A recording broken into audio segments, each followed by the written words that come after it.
G'day boys, so today I just wanted to make a quick video for some new players here. Most people will be getting towards the end of their Nat 5 Summit event and they're having to make the decision on what they should take. So I just wanted to go through a few of the top picks for each of the elements of what Nat 5s you should be looking for if you're a new player. Okay, we'll start with the fire elements first. First one that I want to talk about is the Belenus. Belenus is a very strong unit early on. He offers great usage in both Toa.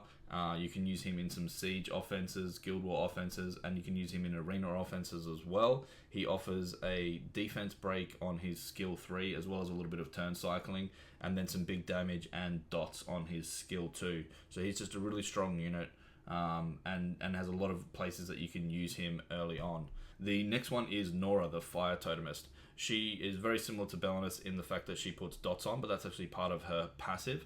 Whenever she attacks an enemy, she puts dots on them. Whenever they attack her, she puts dots on them.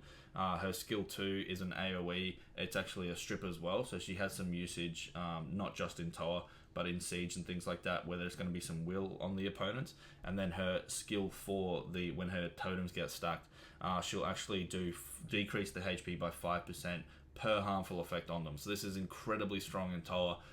It makes it really fast and really safe to get through Toa hard for early game players. As well as she offers a little bit of healing with her skill 1. So this is why I've opted for her over Rika in the second slot here. And the third one that I wanted to talk about is the, where is he? Is the Douglas here. So Douglas passive is incredibly strong. Basically, you build him with as much attack as possible, and then whenever someone hits him, they have a chance of glancing. You put him on a vampire set, so he has some healing as well, and he's just very difficult to kill. Even up in G3 Siege, Douglas, if you build him well enough, can actually do some 1v3s up in very, very high level Siege. So he'll be a great unit for you to get early on to help you with some Siege wins, which only gives you more crystals. Also to give you some Guild War wins, which will give you more of the summoning stones and guild points to start buying some of those Rainbow Mon. And you can also use him very effectively as a safe arena offense. I use him as one of my safe arena offenses now. You pair him with Riley, which is an immunity unit, a attack buff unit as well, and Riley being fusible, so everyone's going to have a Riley. So you can pair him with that, and you have a very, very safe arena offense in just those two. Then obviously you can add a few more other bits and pieces in. He also has some great late game potential as well with your solo R5 team, and he's an incredibly strong unit, especially in the lower ranks of RTA. So if you are looking at and maybe getting interested in getting into RTA as soon as possible, he would be a good one to pick up for that reason as well. Alrighty, the next ones we're going to talk about are the water element. So the first one we're going to start with is the Nana. She has an incredibly strong passive that can't be reset with the revive here on her skill 3 passive. So basically she starts with an orb. That means that whenever a unit dies, they'll revive, including herself, and then every time you kill a unit, she gains another orb up to a max of 3, giving her a total of 3 passive revives that can't be reset. That's why she's so strong right now in both RTA, but she's incredibly strong in lab stages as well, and she can help you out in your safe arena team, auto team. She can help you out in some siege offenses, defenses, guild war offenses and defenses.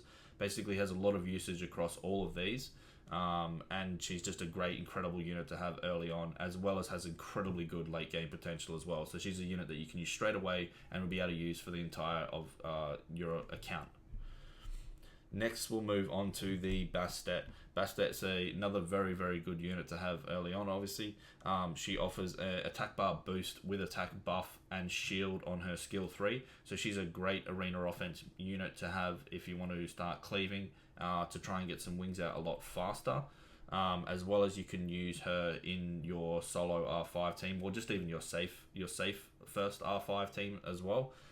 She's a great unit to have for some siege offenses, siege and guild war offenses as well, and just a great unit to have early on, and just basically to help round out a lot of teams that you're going to have with the, like I said, the attack buff, the bit of shielding protection, and the boost. She helps with your speed tuning early on. And the last unit that we're going to talk about here is the Poseidon.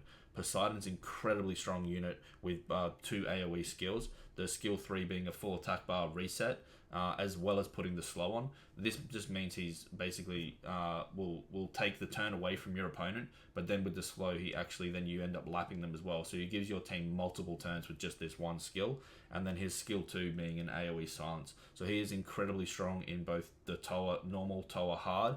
He is incredibly good for your siege offense. You can use him in arena as well. So he's just got a lot of usage all across the board, and you can even use him as a farmer if you really wanted to as well. But he's just a really strong unit.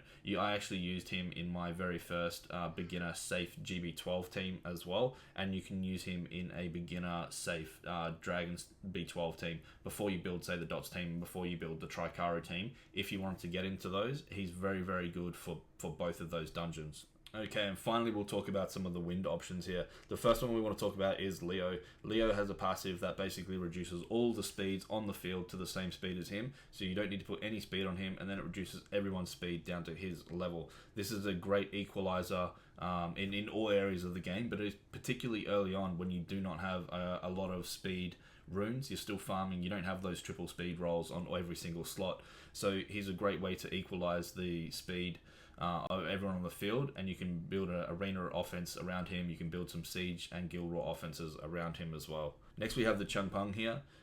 Incredibly strong unit. He's got 2 AoE skills, with his skill 2 being a strip, defense break, and glancing, and his skill 3 being a multi-hit attack bar pushback. Basically, he's a very good control unit. So again, he's incredibly good in Toa normal, Toa hard.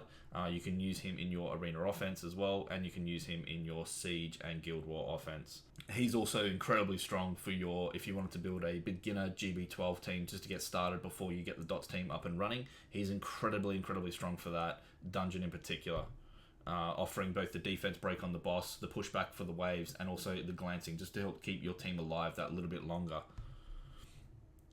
And the final unit we're going to talk about here is the Savannah. She's very similar to Changpeng in what she does with her skill 3 with the attack bar pushback. However, she also offers a speed buff for your team, as well as the defense break, AoE defense break on her skill 3, with her skill 2 being a single target strip here. And then she also has the ability for when she gets killed, she can just dismount the beast here. Keeps her alive a little bit longer, so if she does get killed early on, you still get some damage and some value out of her afterwards. Another really great unit for Toa normal. I still use mine in Toa Hell. She's very good for a beginner GB12 team. You can use her in arena, you can use her in siege as well, and just a really strong unit overall. So that's it, guys. That's my top 9 picks, 3 of each element for you new players. Basically, the overall theme there was they have multiple uses. They're all being used in Toa. They're all able to be used in arena. They're all able to be used in siege. So you're getting good value out of your unit early on, and don't need to as many Devilmon and build as many units to basically fill as many roles as you can.